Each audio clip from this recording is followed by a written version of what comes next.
We are live. Okay, so आज का agenda थोड़ा डिफरेंट है। डिफरेंट क्या है, हमने एक तरीके से जो चीज़ें कर ली हैं एक तरीके से हम उसे रिविजन करेंगे, ताकि क्योंकि हम नेक्स्ट वीडियो में कोशिश करेंगे कि कोडिंग स्टार्ट की जाए। तो कोडिंग स्टार्ट करने से पहले हम एक तरीके से दोबारा इन चीज़ों को रिव्यू करेंगे जो हमने पहली 3 वीडियोज़ में पढ़ी हैं।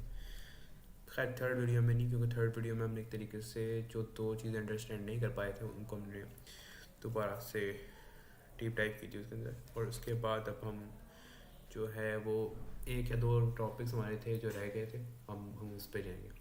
ठीक है, तो आज हम उसी ट्यूटोरियल से फॉलो करेंगे, नैनो नेट्स वालों के ट्यूटोरियल से, जिसके मैंने पिछली वीडियो में बताया था और उसके अंदर मैंने जाके लिंक भी अटैच कर दिया था।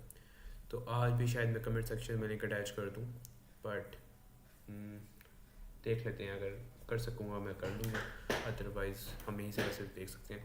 अच्छा, मैंने जूम इन कर लिया तो मेरे ख्याल से रीडिंग में मसला नहीं होगा, तो लेट्स डाइव इनटू इट। अच्छा,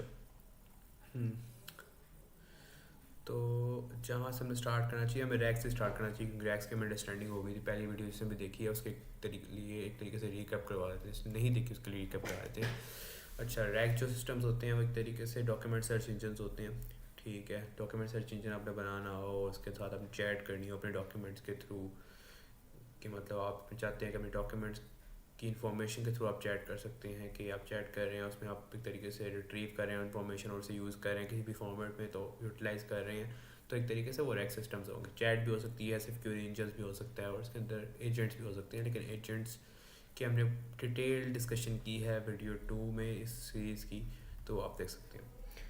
तो बेसिकली हम जो 2 इम्पोर्टेंट स्टेप्स हैं उस पर काम करेंगे। ठीक है, हम पहले तो यहाँ पर जो टास्क है ना इसके अंदर हमारे 2 इम्पोर्टेंट जो चीज़ें होती हैं इसके अंदर, वो है एक इंडेक्सिंग स्टेप है और एक क्यूरी स्टेज है जो यहाँ पर लिखा हुआ है। ठीक है, जिसके अंदर पहला जो स्टेप है उसके अंदर हमने नॉलेज बेस बनानी होती है, सेकेंड जो है वो क्यूरी स्टेज है। ठीक है, इसके अंदर हम क्या करते हैं, हम एक क्यूरी पास करते हैं, उस जो भी यूज़र ने पास की होती है उसकी बेसिस पे हमारे पास कोई रिज़ल्ट आता है, रिसीव होता है, जो कि हमारी नॉलेज बेस में से आ रहा होता है। ठीक है, जो हमने पहले नॉलेज बेस क्रिएट की थी, हमारा जो LLM है वो एक तरीके से गो थ्रू करता है कि हमें जो क्यूरी है उसका आंसर हमें इस डॉक्यूमेंट में कहाँ से मिलेगा। उसको गो थ्रू करने के बाद वो उसका एक आंसर जनरेट करता है, एक जनरेटिव मॉडल हमारे पास आंसर जनरेट करता है। सिंपल इसकी एग्जांपल जो हो गई हैं हमारे पास, हमने देखी है सिंपल एग्जांपल्स की किस तरह की थी, मतलब विद इन हम कोई 10 लाइन ऑफ कोड में एक सिंपल सा document search engine without using anything fancy बना सकते हैं। ठीक है, तो यहाँ पे हमारे पास जो इंडेक्सिंग स्टेज है ना, उसके अंदर हमारे पास 3 चीज़ें होती हैं। एक होता है डाटा कनेक्टर्स, जो कि हमारे पास डाटा इंजेक्शन के लिए काम आते हैं। ठीक है, हमने एक यूनिफाइड फॉर्मेट डॉक्यूमेंट के अंदर रिप्रेजेंट करना होता है अपने डाटा को। मल्टीपल सोर्सेज से आ सकते हैं, वो APIs के थ्रू आ सकते हैं। इसके अलावा हमारे पास सोर्सेज होते हैं, हमारे टेक्स्ट फाइल्स हो सकती हैं, कोई और PDF फाइल हो सकती है। इसके अलावा स्लैक का हमारे पास डाटा कनेक्टर्स अवेलेबल हैं, अब डिस्कॉर्ड के अवेलेबल हैं। तो मतलब किसी भी नॉलेज बेस के थ्रू या कोई हमारे पास डाटा बेस है उसके थ्रू हमारे पास कोई भी डाटा इंजेस्ट होगा डॉक्यूमेंट के अंदर, तो वो डाटा कनेक्टर्स के थ्रू होगा। ठीक है, तो पहली चीज़ ये है कि डाटा कनेक्टर्स हमारे पास होते हैं। उन डाटा कनेक्टर्स के थ्रू हमारे पास यूनिफाइड डॉक्यूमेंट रिप्रेजेंटेशन में हमारे पास हमारे डॉक्यूमेंट्स आ जाते हैं। ठीक है, पहली चीज़ तो ये थी। अच्छा, जो डॉक्यूमेंट और नोट्स होते हैं ना, उनमें हमने एक डिफरेंस होता है कि हमारे पास जो डॉक्यूमेंट है वो एक तरीके से कंटेनर है अराउंड और होल डॉक्यूमेंट। ठीक है, अराउंड और होल डेटा, मतलब एक तरीके से एक PDF है उसके अराउंड एक कंटेनर है जो कि हमारे पास एक डॉक्यूमेंट है। लेकिन जो नोट्स होते हैं वो उसके स्मॉलर पोर्शन होते हैं, वो एक तरीके से उसके अंदर मेटाडाटा भी स्टोर्ड होगा, उसके अंदर ये इन्फॉर्मेशन भी होगी कि हमारा जो ये नोड है इससे पीछे जो पैराग्राफ था वो कौन सा था। मतलब एक तरीके से पैराग्राफ्स भी हैं इसके अंदर, पैराग्राफ्स भी कह सकते हैं या सेंटेंसेस भी कह सकते हैं, जो कहना चाहें कह सकते हैं आप। वो एक तरीके से डिपेंड करता है कि हमारा डॉक्यूमेंट जो स्प्लिटर है वो किस तरह का है। ठीक है, तो एक तो चीज़ ये है इसके अंदर, और हमारे पास के अंदर मेटाडाटा होगा और रिलेशनशिप्स होंगे कि एक नोड जो है उसके आगे कौन सा नोड है, उसके पीछे कौन सा नोड है, और मल्टीपल रिलेशनशिप्स हो सकते हैं इसके। ठीक है, तो मेन चीज़ इसकी है कि जो डॉक्यूमेंट है वो कंसिस्ट ऑफ मल्टीपल नोड्स होते हैं, या उससे डॉक्यूमेंट से मल्टीपल नोड बन सकते हैं। ठीक है, एक तरीके से समझ जाते हैं। ठीक है, और उसके बाद डाटा इंडेक्सिंग का स्टेप आता है। डाटा इंडेक्सिंग का स्टेप ये होता है कि हमारे पास यहाँ तक डाटा इंजेक्शन हो चुकी है, ठीक है, कि डाटा कनेक्टर्स ने हमारे पास एक यूनिफाइड फॉर्मेट डॉक्यूमेंट में डाटा दे दिया, नोड में कन्वर्ट करना नहीं करना हमारी मर्जी है, वो तरीके से डाटा इंजेक्शन हो गई हमारे पास। अब डाटा इंजेक्शन के बाद हमारे डॉक्यूमेंट इंडेक्सेस आते हैं। डॉक्यूमेंट इंडेक्सेस क्या करते हैं, एक तरीके से हमारे पास एम्बेडिंग में कन्वर्ट करके उसे एक वेक्टर डीबी में डाल देते हैं, या किसी और नॉलेज बेस का तरीका यूज़ करके हम एक नॉलेज बेस बना देते हैं, ठीक है। यहाँ पर डाटा इंडेक्सिंग भी होगी हमारे पास, ठीक है। अब आती है हमारी क्यूरी स्टेज, जिस पे हमने इस बार फोकस करना है, क्योंकि हमारी क्यूरी स्टेज पहले रह गई थी, उसमें भी हमने काफ़ी चीज़ें देख ली थी, लेकिन काफ़ी चीज़ें हमारी रह गई थी। इस तरह के हमें प्राइमरी एलिमेंट्स पता हैं इसके, हमने क्यूरी इंजन्स पे काम कर लिया था, हमें पता था कि क्यूरी इंजन्स किस तरह यूज़ करने हैं, ठीक है, और हमें पता था चैट इंजन्स किस तरह यूज़ करने हैं। एजेंट्स पे मेरी पूरी वीडियो है, सेकंड वाली जो इस प्लेलिस्ट की सेकंड वीडियो है वो पूरी एजेंट्स पे है। फर्स्ट वीडियो में मैंने यहाँ से तक सारा कुछ डिस्कस किया है कि हम चैट बॉट्स बना सकते हैं अपनी नॉलेज बेस यूज़ करके, क्यूरी इंजन्स बना सकते हैं अपनी नॉलेज बेस यूज़ करके। इसके अंदर और भी मल्टीपल चीज़ें होंगी जो हमने डिस्कस नहीं की, वो हम आगे इन डिटेल डिस्कस कर सकते हैं, ठीक है।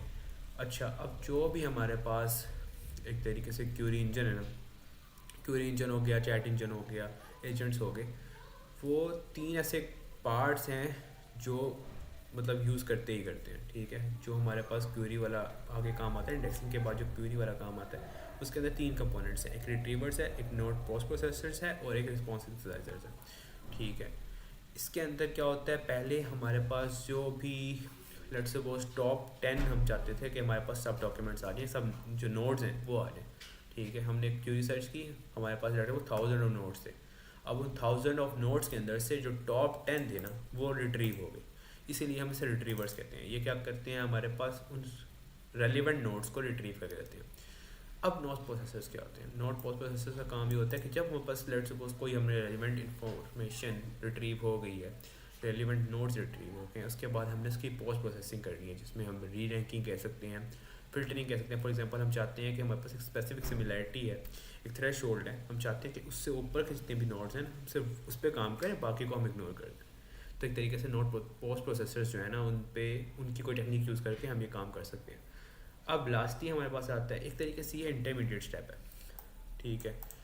ये इंटरमीडिएट स्टेप है जो कि किसी किसी यूज़ केसेस में बहुत इंपॉर्टेंट है, किसी किसी में नहीं भी है, ठीक है।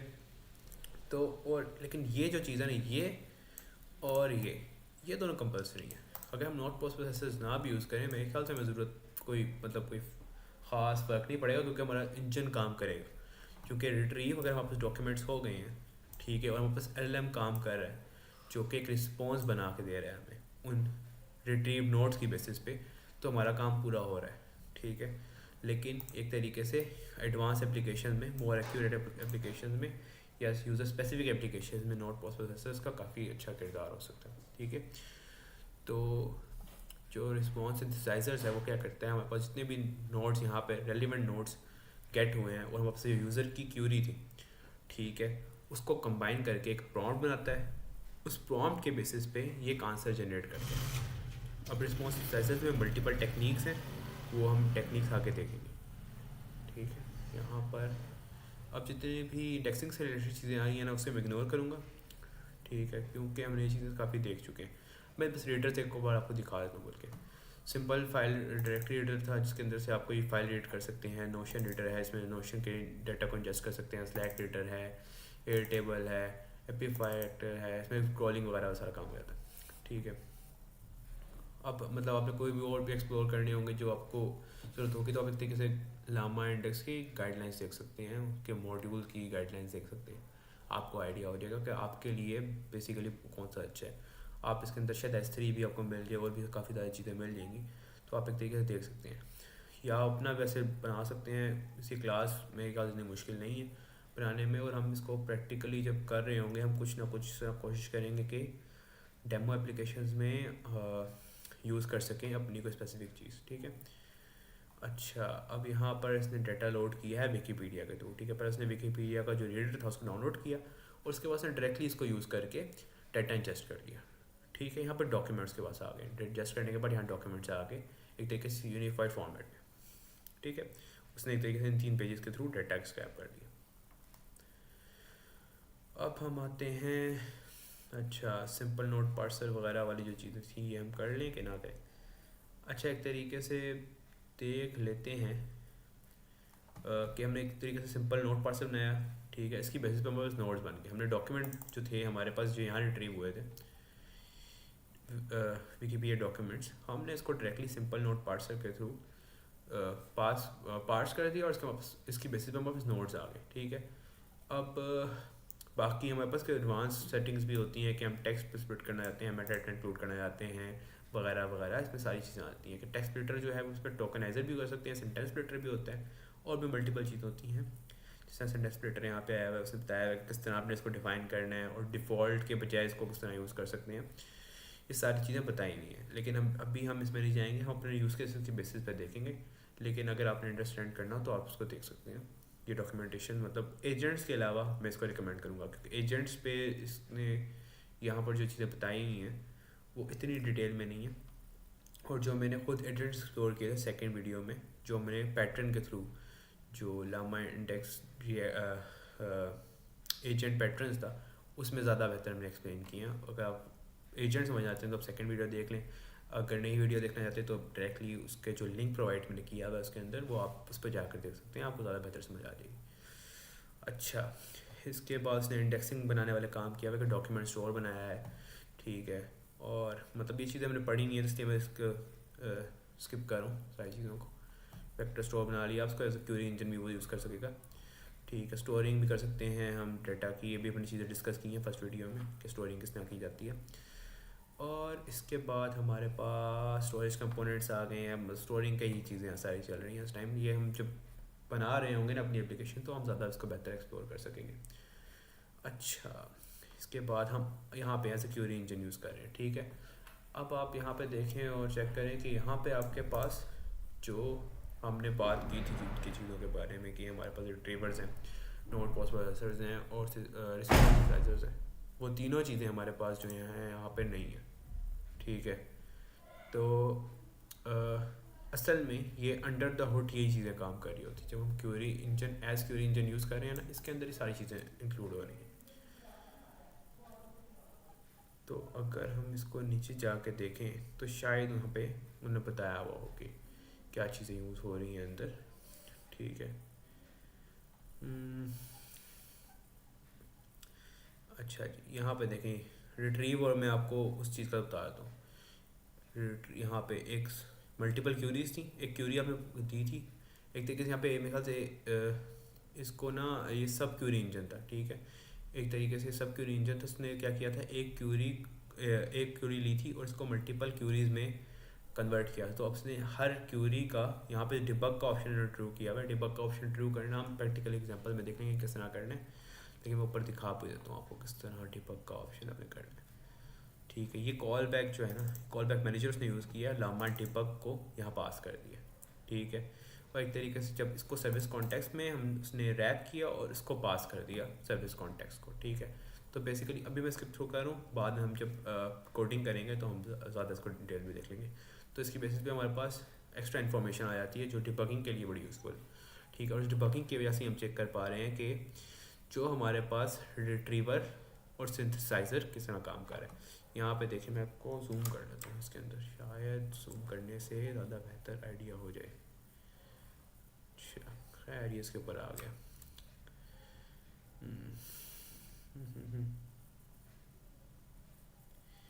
खैर बहुत ज़्यादा ही अंदर है तो इसको रहने देते हैं यहाँ पे। खैर आप इसको जूम करके शायद थोड़ा देख लें।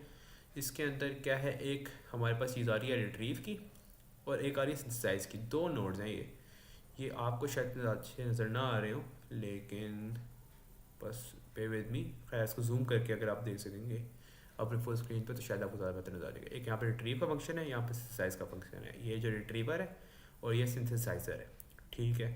अभी यहाँ पे नोट पोस्ट प्रोसेसर्स यूज़ नहीं हुए, ठीक है। मैंने कहा था कि वो कंपलसरी नहीं है, लेकिन वो यूज़ करना है, कोई चाहे तो वो यूज़ कर सकता है अपनी एप्लीकेशन को बेहतर बनाने के लिए, ठीक है। तो अब हम इसको स्किप करते हैं। तो अंडर द हुड उतार दें ये चीज़ें। अब लो लेवल पे अब यहाँ पर आ गए, लो लेवल कंपोजिशन एपीआई पे। तो हम यहाँ पर सारी चीज़ों को देखेंगे कि रिट्रीवर्स, यहाँ पे आप इस मॉड्यूल को थ्रू चेक कर सकते हैं कि आपने कौन सा रिट्रीवर यूज़ करना है। और यहाँ पे अच्छा नोट पॉज प्रोसेसर है ना, इसके उसने बताया हुआ है कि सिमिलैरिटी पॉज प्रोसेसर भी हो सकता है। इसमें कीवर्ड की बेसिस पे हम चेक कर सकते हैं कि कौन से कीवर्ड इंक्लूड करने चाहिए।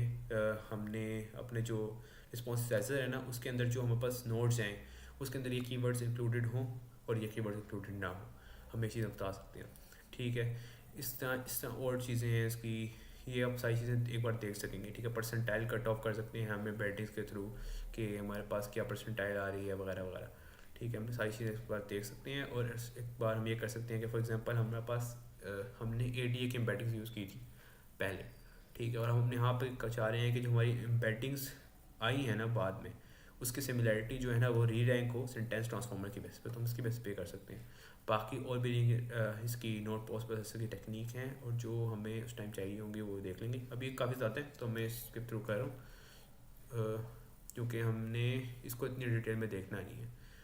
ठीक है, हम इसको अपने यूज़ केस के बेसिस पे देख सकते हैं कि हमारे यूज़ केस में क्या चीज़ हो सकती है। मेरे ख्याल से यहाँ बताया भी होगा, ये एक है लिंक, इसमें बताया हुआ होगा कि कौन से केसेस में कौन सी यूज़ करनी है। अच्छा, ये फाउंड नहीं हो रहा तो हम एक तरीके से, खैर आप खुद सर्च कर लेंगे तो आपको मिल जाएगा, लेकिन मैं भी शायद एक इस लिंक को ऐड कर दूँ। ठीक है, ये मेरे पास डॉक्यूमेंट अपडेट हुई है तो ये वाला लिंक डेट हो गया। तो मैं न्यू कोई लिंक देखता हूँ लामा इंडेक्स की इनकी जो है डॉक्यूमेंटेशन, उसके अंदर मुझे कोई ना कोई लिंक मिल जाएगा, उसकी बेसिस पे हम चेक कर लेंगे। अच्छा, अब लास्ट स्टेप जो था ना वो था रिस्पॉन्साइजर्स। अब हमारे पास क्या हुआ है, नोट पोस्ट प्रोसेसिंग के बाद हमारे पास फिल्टर्ड नोट्स आ चुके हैं। ठीक है, पोस्ट प्रोसेसिंग हो गई है नोट्स की। अब हमने काम ये करना है कि हमने उसकी बेसिस पे हमारे पास जो भी पोस्ट प्रोसेस नोड्स हैं और अपनी जो क्यूरी हमने इंटर की थी उसकी बेसिस पे हमारे पास बेस्ट आंसर क्या आएगा। ठीक है, तो एक तरीके से सारा काम इसका है। ठीक है, क्योंकि हमारे पास ये स्ट्रक्चर था, retriever, post note post processors और रिस्पॉन्साइजर्स का। ठीक है, अब इसके अंदर हमारे पास ना मल्टीपल ऑप्शंस होती हैं। ठीक है, एक तरीके से हम सिंपल भी इसको यूज़ कर सकते हैं कि हम क्या करें कि एक क्यूरी लिखें और हम कहें इस कॉन्टेक्स्ट में से हमें कोई आंसर दे दो, कॉन्टेक्स्ट के अंदर हम नोट्स का सारा टेक्स्ट दे दें। ठीक है, एक तरीके से ये चीज़ भी हो सकती है, लेकिन इन्होंने अपनी मल्टीपल चीज़ें यूज़ की हुई हैं। ठीक है, उसने कहा हुआ है रिफाइन, एक तरीके से जो ऑप्शन है रिफाइन का, ऑप्शन का मतलब ये है कि हर नोट के अंदर से हो जाता है, हर नोट के अंदर हमारा LLM जाता है और आंसर फाइंड करता है और उसके बाद आहिस्ता आहिस्ता रिफाइन करता रहता है हर नोट की बेसिस पे अपने आंसर को। ठीक है, फॉर एग्जांपल हमें आंसर पहले नोट से मिल गया था लेकिन सेकंड नोट में भी उसका कुछ ना कुछ पोर्शन अवेलेबल है आंसर का, तो वो क्या करेगा, उन दोनों को अपने आंसर को रिफाइन करेगा दोनों की बेसिस पे। और let's suppose third fourth note जो है उससे रिलेटेड नहीं है कुछ भी, तो वो एक तरीके से स्किप थ्रू कर देगा, मतलब उसको आइडिया हो जाएगा कि इस स्पेसिफिक नोट के अंदर से आंसर नहीं है, तो रिफाइनमेंट वो कर रहा है अपने आंसर की बेस्ड ऑन ईच नोट। ठीक है, अब एक तरीके से कॉम्पैक्ट का सीन ये है कि हमारे पास जो रिफाइन हुआ है ना आंसर, हम उसको एक समराइज कर सकते हैं। ठीक है, shorter version of refine, it punches the text together so there are fewer steps to refine. ठीक है, एक तरीके से उसने क्या किया है, अब हमने हर नोट को एक तरीके से रिफाइन नहीं किया, उसने मल्टीपल नोट्स को टुगेदर मर्ज किया और उसके बाद रिफाइनमेंट अप्लाई किया। तो एक तरीके से इसमें क्या होगा, इसमें एक तरीके से हमारे पास LLMs बार बार रन नहीं होगा। ठीक है, अब ट्री समराइज़र क्या होता है, ट्री समराइज़र की हमने काफ़ी ज़्यादा इस पे चीज़ देखी थी, ये मैं थर्ड वीडियो में हमने देखी है, क्योंकि थर्ड वीडियो से पहले फर्स्ट वीडियो में हमें कन्फ्यूजन हुई थी कि ट्री समराइज़र क्या होता है, तो हमने कहा था कि इसको हम किसी और वीडियो में कवर करेंगे, तो हमने इसको उस वीडियो में कवर कर लिया था थर्ड वाली वीडियो में। ठीक है, जो शायद 16 मिनट्स की वीडियो है वो आप देख सकते हैं या आप खुद पढ़ सकते हैं इसके बारे में। ठीक है, बाकी मैं स्किप कर रहा हूँ, आप खुद पढ़ लें। ठीक है, और हम बाकी शायद उसको जब प्रैक्टिकली कुछ चीज़ इंप्लीमेंट करने की कोशिश करें तभी हम इसको देख लेंगे। ठीक है, तो बेसिकली सारी चीज़ें यही थी। ठीक है, अब इसके अंदर उसने कहा है कि हम अपनी क्लास भी बना सकते हैं, तो मैं डॉक्यूमेंटेशन प्रेफर कर रहा हूँ क्योंकि इसके अंदर इसमें काफ़ी ज़्यादा चीज़ें जो है ना प्रैक्टिकली बताई गई हैं। एजेंट्स के अलावा इसमें काफ़ी ज़्यादा चीज़ें हैं। ठीक है, एजेंट्स की भी कुछ चीज़ें हैं लेकिन एजेंट्स ने अच्छे तरीके से एक्सप्लेन नहीं किया हुआ और उसके एजेंट्स के टाइप्स नहीं बताए हुए कि कौन कौन सी चीज़ें हम यूज़ कर सकते हैं। तो एजेंट्स के लिए शायद ये डॉक्यूमेंटेशन आप ना पड़े, बाकी क्यों के लिए आपको बेहतर है कि आप इस ट्यूटोरियल को फॉलो करें क्योंकि ये इजी टू अंडरस्टैंड है और बिगनर फ्रेंडली है। ठीक है, अब हमारे पास स्ट्रक्चर आउटपुट्स, एक ये चीज़ थी जो मैं चाह रहा था डिस्कस कर लें, बाकी तो मैं सारी चीज़ें देख ली हैं। लेकिन ये एक चीज़ है, हम चाहते अगर फॉर एग्जांपल हमारे पास जो हम रिस्पॉन्स चाहते हैं ना, फॉर एग्जांपल हम चाहते हैं कि हमारे पास जो रिस्पॉन्स आ रहा है वो एक स्पेसिफिक टेक्स्ट ना हो। हम चैट बोर्ड बनाना नहीं चाह रहे इस टाइम, हम चाह रहे हैं हमारे पास प्रॉपर एक एपीआई हो, और हम चाहते हैं कि हमारे पास जो स्पेसिफिक आउटपुट आए वो स्पेसिफिक फॉर्मेट्स में है। ठीक है, हम चाहते हैं कि हमारे पास फॉर एग्जांपल हाउस की डिस्क्रिप्शन आ रही है, ठीक है, कॉन्टेक्स्ट की बेसिस पे, तो हम चाहते हैं हमारे पास एरिया भी है हाउस का, हम चाहते हैं प्राइसेस भी हैं और स्पेसिफिक फॉर्मेट में है, ताकि हमें बार बार रेजेक्स अप्लाई करने की या एक और स्पेसिफिक एलएलएम अप्लाई करने की ज़रूरत ना पड़े, जिसकी बेसिस पे हम उसको रिट्रीव करें उस स्पेसिफिक इन्फॉर्मेशन को एक और फॉर्मेट के अंदर। ठीक है, तो हम चाहते हैं कि हमारे जो आउटपुट्स हैं वो स्ट्रक्चर्ड हैं। तो इनके दो तरीके थे जो यहाँ पर मैंशन है। एक पाइडेंटिक प्रोग्राम्स हैं, इसके अंदर हम क्लास बना लेते हैं, ठीक है, और क्लास के अंदर एट्रीब्यूट्स दे देते हैं, और वो जो है क्लास हम पास कर देते हैं। आगे हम थोड़ी सी अपने प्रॉम्प्ट में भी चेंजेस करते हैं, यहाँ पे वो चीज़ ज़्यादा बेहतर बताई हुई है। एक तरीके से पाइडेंटिक का अगर क्लास का पता है, अगर आपने एपीआईज वगैरह बनाई हैं तो आपको शायद आइडिया होगा पाइडेंटिक वगैरह का, कि हम जो बेस मॉडल को यूज़ करते हैं और हम बता देते हैं फॉर्मेट वगैरह बताते हैं कि हमारे फॉर्मेट किस तरह का है। जिस तरह कि यहाँ पे इसने कहा है कि हम ये पाइडेंटिक के बेसिस पे बेस मॉडल्स ने किया, और अब इस क्लास को हम एक्सटेंड करते हैं और उसके बाद हम एट्रीब्यूट बता देते हैं कि हमारा नेम एट्रीब्यूट जो है ना वो एक स्ट्रिंग है, और जो ऑफिशियल लैंग्वेजेस है वो एक लिस्ट ऑफ स्ट्रिंग्स है वगैरह वगैरह। हमने सारी चीज़ें बता दी यहाँ पर। ठीक है, एक तरीके से हमने फॉर्मेट डिफाइन कर दिया, और अब जाके हम इस स्पेसिफिक फॉर्मेट को यूज़ करेंगे यहाँ पे जाके। ये देखिए आउटपुट क्लास जो है ना वो कंट्री इन्फो जा रही है, ये कंट्री इन्फो। ठीक है, जब उसको as a query engine use कर रहे हैं ना तो एक तरीके से आउटपुट क्लास डिफाइन कर रहे हैं। लेकिन अब यहाँ पे चीज़ ट्विस्ट आते हैं कि ये देखें, यहाँ पर जब हम क्यूरी कर रहे हैं तो एक तरीके से उसने कहा है कि जो क्यूरी है उसमें इसने सफिक्स ऐड की है। ठीक है, सफिक्स के अंदर मतलब प्रॉम्प्ट जो जनरेट हो रहा है ना, क्यूरी जो बन रही है, ठीक है, उसके अंदर उसने सारी चीज़ें ऐड की हुई हैं। उसने कहा है कि मैं फॉर एग्जांपल वो चाहता है कि give me info about this country, उसने कंट्री का फिर आगे नाम दिया, और उसने आगे बताया कि इस तरह मुझे चाहिए। ठीक है, अगर वो डायरेक्टली इस तरह कहता ना और वो एल पास करता तो शायद वो स्पेसिफिक फॉर्मेट ना आता, लेकिन क्योंकि पाइडेंटिक हमने पास की हुई है तो वो स्पेसिफिक फॉर्मेट में ही आएगा, जो हमने फॉर्मेट डिफाइन किया उसी फॉर्मेट में आएगा। ठीक है, लेकिन हमने ये चीज़ बताना ज़रूरी है, अगर हम ये नहीं बताएंगे तो कुछ एरर्स आ सकते हैं। मोस्टली होगा कि ऑप्शन हमारे पास सही आएंगे, लेकिन बेहतर यही है कि हम इसको यूज़ करें, क्योंकि एक तरीके से रिकमेंडेड तरीका यही है। ठीक है, तो उसने देखें यहाँ पर जब रिस्पॉन्स आया हमारे पास उसी क्लास के हिसाब से आया। ठीक है, अब यहाँ पर देखें हमें ऑफिशियल लैंग्वेजेस भी आ गई हैं, हमारे पास बाकी सारी चीज़ें भी आ गई हैं, उसने सारा बता दिया कि ये चीज़ें आ रही हैं। ठीक है, और स्पेसिफिक फॉर्मेट में ही आई। अच्छा, अब हमारे पास दूसरी चीज़ है आउटपुट पार्सर्स। ठीक है, आउटपुट पार्सर्स भी एक तरीके से इजी सी नहीं है, इसमें एक तरीके से हम स्कीमा, इसमें भी स्कीमा ही डिफाइन करते हैं, और स्कीमा के बाद हम स्ट्रक्चर में बता देते हैं। अब स्कीमा के अंदर हमने ना थोड़ा सा बताना होता है, डिस्क्रिप्शन देनी होती है कि time of occurrence of event या डिस्क्रिप्शन, इस तरह के हमने बाकी जगहों पे दी है ना, इस तरह टूल्स में हम डिस्क्रिप्शन देते थे हर टूल की, ताकि एलएलएम अंडरस्टैंड कर सके, इसलिए इसी तरह हमने एक तरीके से डिस्क्रिप्शन दे दी है। ठीक है, और फिर इसको जाके एक तरीके से स्पेसिफिक फॉर्मेट में, इसमें लैंग्वेज भी उन्होंने यूज़ किया होगा लेकिन उसकी ज़रूरत नहीं है। मेरे ख्याल से क्योंकि डॉक्यूमेंट जब से इन्होंने लामा इंडेक्स का ना जो न्यूअर वर्जन है उसके अंदर वो डायरेक्टली जो है लामा इंडेक्स अपने ही मॉड्यूल्स यूज़ करके काम कर लेते हैं। यहाँ पर उन्होंने शायद लैंग्वेज का भी यूटिलाइज़ किया होगा, यहाँ पर कहीं उन्होंने यूटिलाइज़ किया था मेरे ख्याल से लैंग्वेज का। हाँ, यहाँ पर तो आउटपुट पार्सर जो थे ना इसके अंदर उसने यूटिलाइज़ किया हुआ था। अब मेरे ख्याल से स्ट्रक्चर्ड आउटपुट पार्सर और रिस्पॉन्स की मैं वो एक तरीके से लामा इंडेक्स ने अपने अंदर इंकॉर्पोरेट कर दी है न्यूअर वर्जन में, लेकिन अगर नहीं होंगे तो हम एक तरीके से लैंग्वेज चेन के साथ कंपैटिबिलिटीज़ की अच्छी है तो हम इसको भी यूज़ कर सकते हैं।